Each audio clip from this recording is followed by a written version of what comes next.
Tempo de escola de profetas. Amém. A gurizadinha aí toda vai profetizar em nome de Jesus. Amém? Então Deus nessa noite, Ele deseja transformar as nossas vidas. E hoje eu iniciei falando Feliz Ano Novo, depois do Carnaval, porque hoje eu quero falar sobre recomeços. E eu tenho certeza que o Espírito Santo já se manifestou essa noite, a pastora não sabia sobre o tema, para trazer um recomeço às nossas vidas, às nossas histórias. Porque às vezes nós cremos e nós iniciamos uma caminhada no Senhor, e nós falamos algo, nos comprometemos com algumas coisas diante de Deus, e o tempo vai passando, e eu digo isso por experiência própria, queridos, não vai achar que eu me excluo dessas coisas, não. Porque o Espírito Santo, quando ele vai ser ministrado e ele ministra a palavra, ela primeiro vem para mim. E se ela serve para mim, ela serve para a igreja. Porque todos nós fazemos parte de um único corpo. Então nós, seguidamente, falamos ao Senhor algumas coisas que nos são boas em momentos de oração. E a gente até consegue manter essa eficiência durante alguns dias. Mas depois, o tempo vai passando, os nossos afazeres nos engolem. A nossa rotina nos engole, o nosso trabalho nos engole. A nossa responsabilidade com a nossa casa nos engole, com os filhos, com a esposa, com o marido, engole o nosso tempo. E nós acabamos, por vezes, não fazendo aquilo que deveríamos fazer. Eu vou dar um exemplo, não precisa responder porque eu sei, porque eu sou o administrador do grupo. Quem está em dia com o devocional? Então é algo que nós precisamos praticar diariamente. Se nós não conseguimos separar, amados, eu calculei um dos nossos devocionais ali e eu levei 7 minutos para gravar. Então você levaria 7 minutos para escutar. É muito tempo isso, não? Olha, eu não vou falar aqui algumas palavras que não fazem bem, mas nós poderíamos fazer ou escutar esse devocional até nos momentos, né, de intimidade do nosso lar. Enfim, diante do trono. Então não tem desculpa da gente não fazer aquilo que nós nos propomos, e eu só usei isso como exemplo para falar sobre algo maior, que é a nossa vida. Que é a nossa vida em Deus, que é a nossa vida com Deus. Mas hoje, vamos lá, alegoricamente, né? Um ano novo, uma ceia que é zerar a conta com o Pai. Quem sabe o que significa a ceia do Senhor? É onde nós, todos os dias nós temos que pedir perdão por nossos pecados, tá? Mas na ceia nós temos comunhão com o Pai. Nós temos comunhão com Ele e nós pedimos que o seu sangue, ao qual nós estamos ingerindo, venha nos revestir, nos renovar e nos trazer o perdão. Então é um momento de reinício, é um restart, é um recomeço na nossa vida espiritual e também, por que não, emocional, por que também não familiar, por que também não um recomeço em todas as áreas da nossa vida, porque nós precisamos mudar. Nós precisamos mudar todos os dias.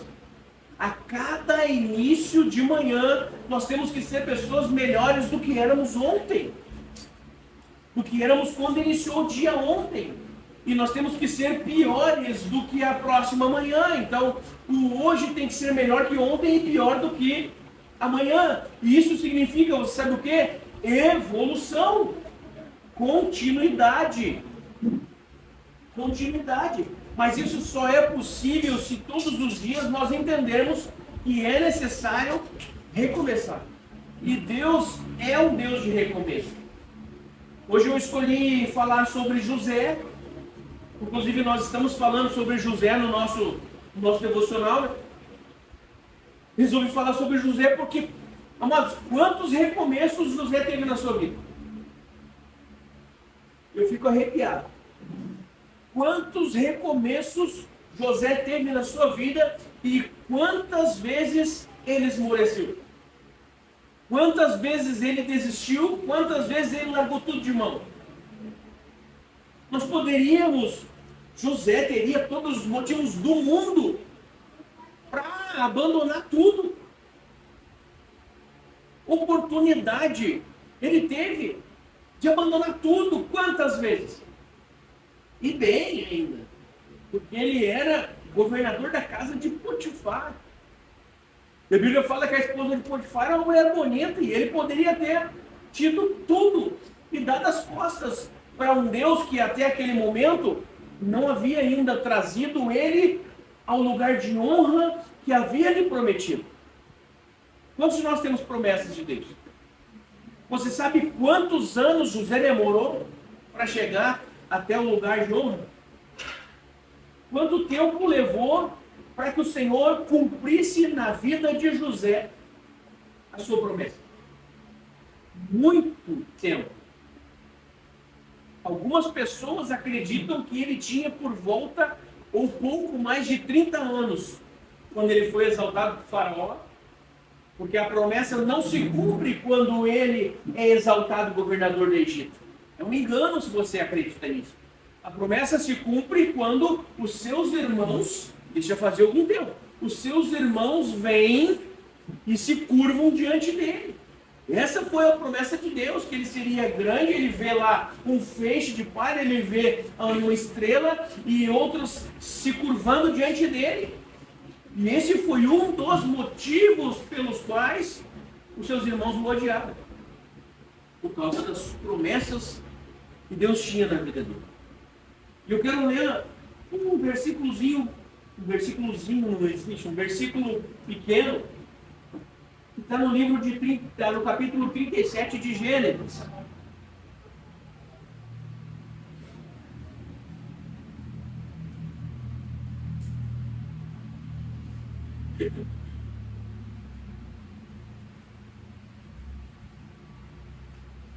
Capítulo 37 do livro de Gênesis, versículo 4.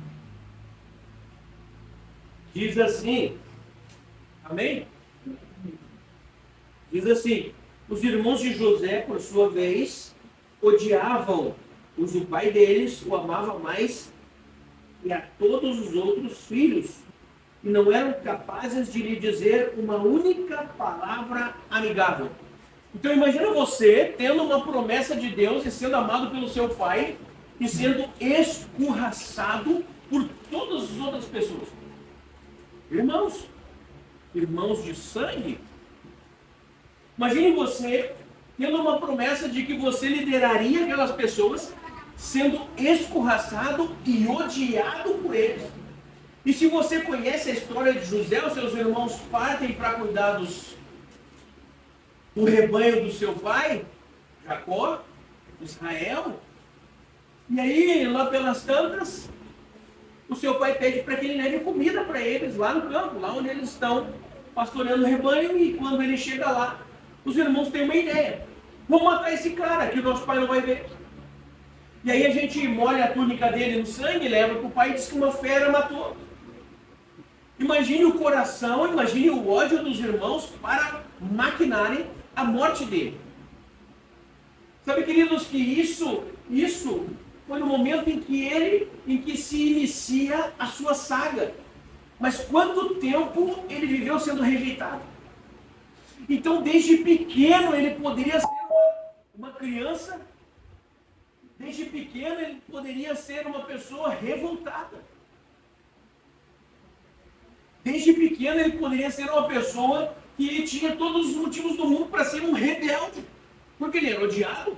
Ninguém o amava, ninguém gostava dele, apenas o seu pai. O amava mais do que aos outros. E ele sabia disso, o pai demonstrava isso, porque a túnica ao qual os irmãos queriam molhar em sangue de um animal e dizer que ele havia sido desleal. É a pecinha que você bateria.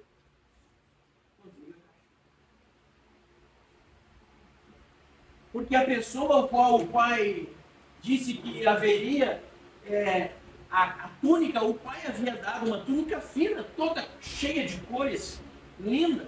E para os seus irmãos ele não dava nada, só trabalho e mais trabalho. Então ele era odiado e poderia, através disso, ter sido uma pessoa, uma criança rebelde, revoltada, mas não é isso que nós entendemos naquilo que a palavra de Deus nos mostra.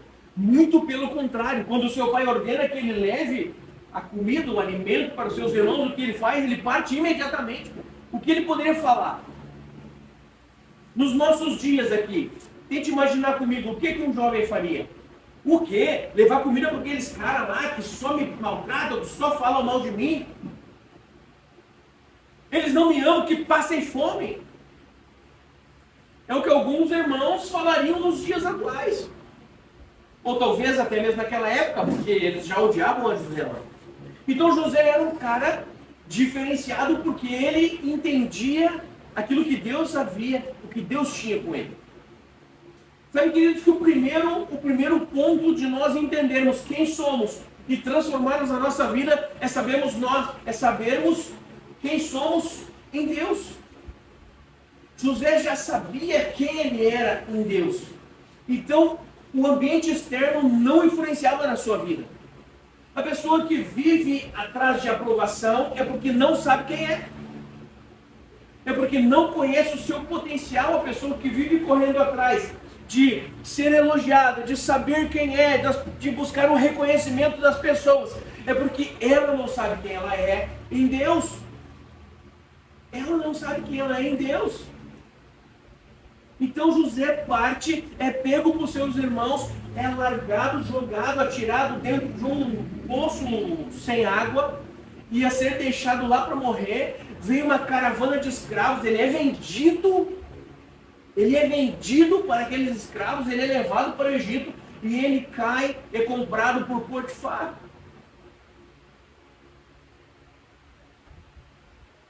Ele é comprado como escravo. E ali ele poderia ter blasfemado.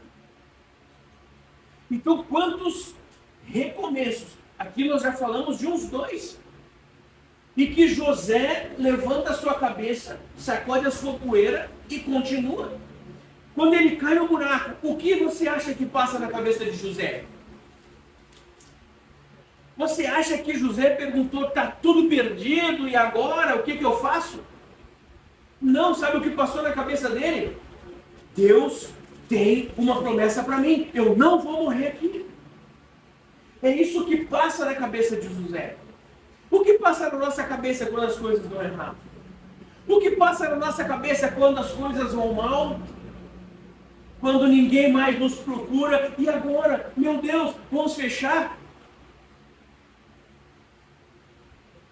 Não. Por quê? Porque Deus tem uma promessa para a tua vida, para a tua casa, para a tua família. E o cenário externo não vai influenciar na promessa que Deus tem. Então o segredo de José para vencer todas as vezes que ele tombou, ou que ele caiu, era a promessa de Deus. E deixa eu falar algo para você, todas as vezes que José caiu, ele caiu de pé. Porque quando ele cai e é vendido como escravo, ele se mantém firme. Depois ele é comprado por Potifar, vai para a casa dele. E lá ele trabalha como se fosse para o Senhor. Mesmo Potifar sendo um egípcio, um idólatra, ele faz o seu melhor. Ele perdeu a sua liberdade.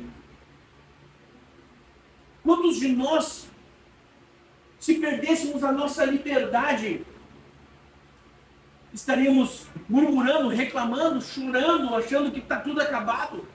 Quantos de nós perdemos apenas alguma pequena coisa nas nossas vidas e nós já começamos a imaginar que está tudo errado e nada mais vai dar certo? E que a minha vida é uma droga, e que não sei o quê, e começamos a culpar 1 milhão de pessoas. 1 milhão de pessoas. José poderia ter culpado os seus irmãos, porque o venderam, porque tentaram o matar. José poderia ter culpado o seu pai, porque demonstrou muito mais amor a ponto de os seus irmãos o odiarem. José poderia ter jogado a culpa no vendedor de escravos que o vendeu. José poderia ter feito quantas coisas. Depois, a esposa de Potifar se encanta e quer se deitar com José. Mas José tinha uma promessa. E você quer ver armadilha pior para um ser humano? São duas áreas. É aqui e na área sexual. Para cair, queridos, oferece dinheiro, a maioria se corrompe. A maioria se corrompe. Um homem bonito, uma mulher bonita, a maioria se corrompe. José possuía tudo naquele momento na casa de Potifar. Porque mesmo quando tudo está dando errado, Deus o sustentava.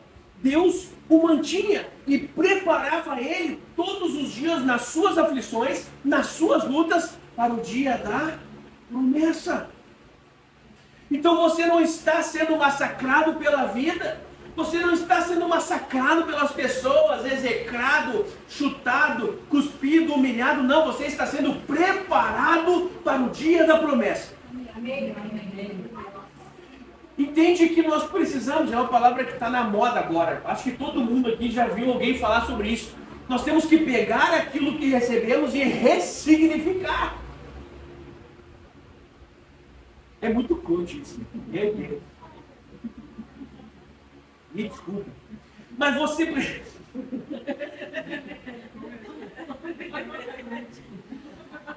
Passou umas 20 pessoas na cabeça agora.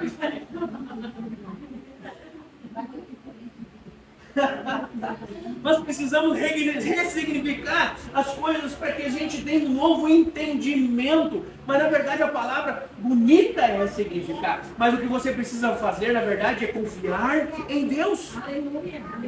É confiar em Deus, porque tudo o que está acontecendo na sua vida é para calejar as suas mãos para o dia que você precisar ter estrutura para receber aquilo que o Senhor está te prometendo. Eu conversava com um rapaz, Zé, teu conterrâneo, Mato Grosso do Sul, é uma bênção ele, Daniel. Eu tenho acompanhado, ajudado ele em algumas situações. Eu conversava com um rapaz agora há pouco antes do culto, e falávamos sobre as promessas de Deus. E ele perguntou para mim: pastor, o senhor fala inglês? Eu falei: não, ainda não. Mas eu estou estudando, porque eu recebi uma promessa de Deus há muito tempo de que Deus iria abrir portas. E eu não posso ficar parado esperando, sentado, emburrado, achando assim: o meu pai e a minha mãe nunca conseguiram me botar no curso de inglês. Eu poderia ficar reclamando aqui do que o meu pai e minha mãe não puderam fazer por mim a noite inteira para vocês.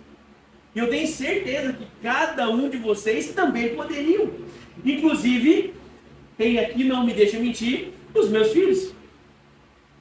Eles ficariam uma noite inteira reclamando daquilo que nós não podemos fazer por eles.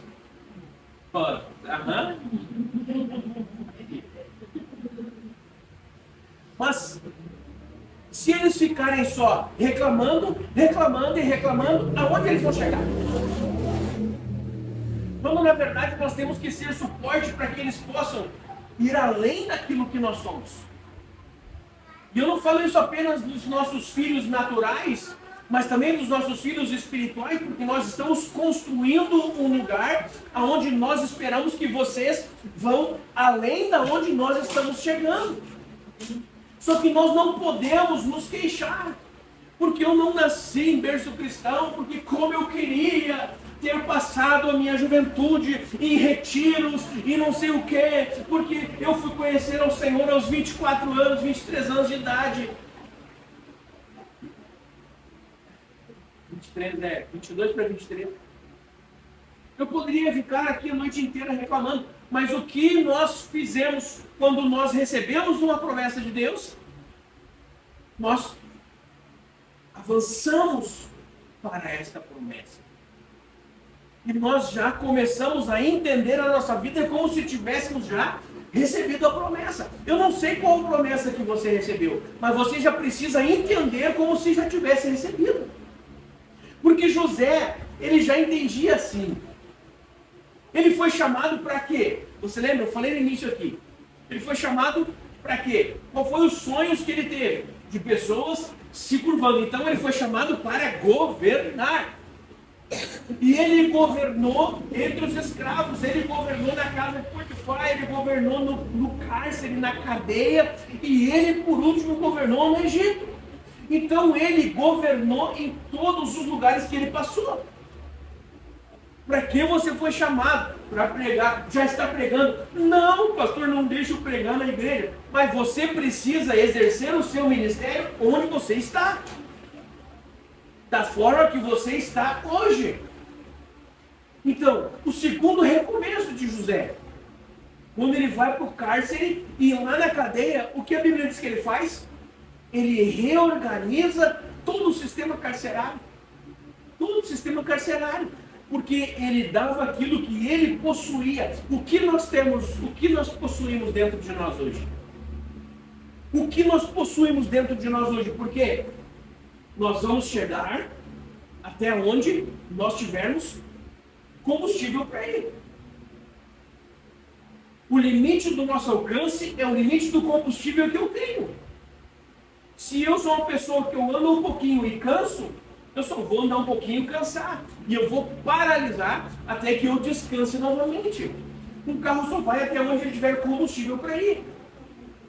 Assim é na nossa vida espiritual. Eu só consigo alcançar os lugares aos quais eu tenho combustível para chegar. Intimidade com Deus, relacionamento com Ele, leitura da palavra, conhecimento bíblico. No caso de José, ele conhecia a Deus, não havia nem lei naquela época ainda, não havia a palavra. A lei, para que você entenda, ela era passada de pai para filho. Passada de pai para filho. Então, com certeza, o seu pai sentava à noite e reunia os seus filhos e ensinava acerca das coisas de Deus. Tal qual Abraão fez com Isaac e Isaac fez com Jacó. Porque as promessas de Deus iniciaram-se na vida de Abraão, depois Isaac, depois Jacó, que é Israel, e sobre os seus filhos. Cada um deles depois virou uma tribo. Então, José, inclusive tem até 2 tribos que foram dos filhos de José. Mas, enfim, José, ele acaba se tornando um governador no cárcere. Porque esta era a promessa da sua vida. Então ele tem forças para reiniciar lá.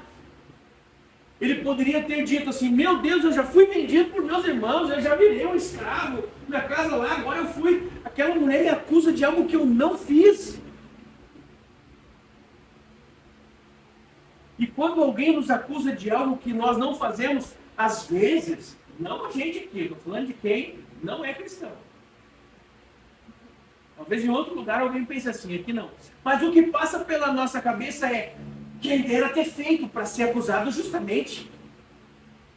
Então ele estava sendo acusado de um adultério que ele não cometeu. E ele, então, não se revolta, não se rebela. Antes, pelo contrário, a Bíblia diz que lá no cárcere ele ora a Deus e fala: Senhor, tu tem uma promessa para mim. E ali ele é o segundo recomeço da sua vida. Início, primeiro recomeço e o segundo recomeço. E lá no cárcere, então, ele começa a fazer, ele se torna o principal do cárcere, da cadeia. O comandante geral da cadeia. Tudo o carcereiro deixava nas mãos dele. Ele organiza tudo, fica lindo, fica limpo, recebe 2 novos carcerários. Você conhece a história? Quem conhece a história de José? Recebe 2 carcerários, um que era padeiro, o outro que era o copeiro, tinha fugido da palavra, mas que servia lá diante de Faraó. E aí, cada um tem um sonho. E José recebia sonhos da parte de Deus. Ele tinha sonhos. E ele interpretava sonhos. Então ele interpreta os sonhos dos dois, um para a morte, um para a vida. Aquele que recebe vida vai novamente a Faraó. E a Bíblia fala que passa-se quase 2 anos. E quando ele revela, ele olha para o copeiro e fala assim: olha, meu, quando tu estiver lá, tu não te esquece de mim, hein? Fala de mim lá. Vê, aqui que o cara fala. O cara silencia, nem aí para José. José poderia ter reclamado. Também ajudei o cara, interpretei o sonho do cara. De que me adianta? De que me adianta esse dom de interpretação? De que me adianta ser fiel? De que me adianta? Se na hora ele esqueceu de mim, até que surge a oportunidade, o faraó tem um sonho, e José vai lá e interpreta o sonho. Então, quanto tempo? Leva quase 15, entre 15 e 17, alguns estudiosos dizem 20 anos, desde que José é vendido até ele atingir o governo. Só que a promessa não se cumpre no governo. Nunca vi ninguém falar a respeito disso. A promessa não se cumpre quando ele é governador. Se cumpre depois dos 7 anos de governador. Entra um tempo de fome que cerra os céus e que nada mais produz, que é a das 7 vacas magras lá do sonho de Faraó. Então, olha quanto tempo leva até que os seus irmãos venham a ele e se cumpram as promessas de Deus. Então ali tem um novo começo, um recomeço na vida de José, junto de seus familiares, com a promessa de Deus cumprida. Então, às vezes, amados, não é que Deus esqueceu, não é que não vai acontecer, mas é que ainda não é o tempo, ou nós não estamos prontos para isso. Eu vou usar o meu exemplo de novo. Você acha que alguém vai me convidar para pregar, sei lá, no Canadá? Não. Por quê? Porque eu não falo inglês ainda. Então, o tempo de Deus, ele é cirúrgico. Mas nós temos que estar prontos e preparados para quando o dia da promessa se cumprir, chegar, nós termos condições de recebê-la, de alcançá-la. De alcançá-la. Porque, eu vou dar um exemplo, porque eu não quero entrar aqui em alguns assuntos, mas se nós recebemos uma promessa, por exemplo, de estar toda a família congregando. Aí, no dia que Deus vai cumprir a promessa, eu não estou na igreja. Um exemplo bem simples, mas pode acontecer. Quantas pessoas eu vi desanimar porque a sua família não está na igreja? Quantas pessoas nós vimos desanimar porque os filhos não estão na igreja? Porque os pais, os maridos, as esposas não estão em Cristo? Quantas pessoas eu vi desanimar e não permanecer? Porque não se cumpre nunca, pastor, está demorando. Tá demorando. Deixa eu falar algo para você. Eu me converti em 2003. Já é 2024 e a promessa, a principal promessa de Deus na minha vida ainda não se cumpriu. Já fazem 21 anos que isso aconteceu. 21 anos. Eu posso estar escabelado por causa do vento, mas não estou me escabelando por isso. Não estou arrancando os meus cabelos por isso. Os cabelos brancos que eu tenho não é porque não cumpriu a promessa, é por causa que vocês dão muito problema. Não, estou brincando. É por causa dos meus filhos. Não, também não. É porque eu estou ficando velho. Experiente. Uma palavra mais bonitinha, né, para velho. Mas, então, eu estou branqueando os cabelos e a promessa não se cumpriu ainda. 21 anos. Você me vê lamuriando ou chorando pelos cantos? Não, você me vê com fé, trabalhando, incansável, crendo, com todas as minhas forças. Às vezes, amados, você tem os seus problemas, nós temos os nossos. Mas nós não podemos esmorecer por causa deles e acreditar que as coisas de Deus não acontecerão. Porque o problema está ali. Sabe o que é um problema na nossa vida? É uma oportunidade de resolvê-lo. A dificuldade é uma oportunidade de sermos melhores. A dificuldade é uma oportunidade de buscarmos mais a Deus. A dificuldade não é um problema que vai me impedir de fazer alguma coisa. Ela é uma oportunidade de melhorar e ultrapassá-la, transpassá-la, sobrepujá-la. E quanto mais dificuldade, quanto mais problema tivermos, mais força nós temos que ter. Mais força. Porque alguém não deve estar gostando do que está acontecendo na sua vida se as dificuldades estão batendo na sua porta. Se os problemas estão batendo na sua porta. Alguém, eu não vou falar o nome para não dar moral para ele, mas não deve estar contente com a sua vida, com a sua busca de Deus, com aquilo que você está sendo e fazendo e se tornando em Cristo Jesus. Vai estar tentando impedir a sua vitória e tentando impedir aquilo que você tem feito. Mas hoje, em nome de Jesus, nós vamos recomeçar mais uma vez. Em nome de Jesus. E nós vamos transpor e nos fortalecer a ponto de não mais esmorecer por causa das dificuldades. Em nome de Jesus. Eu quero orar por você. Se você pudesse falar de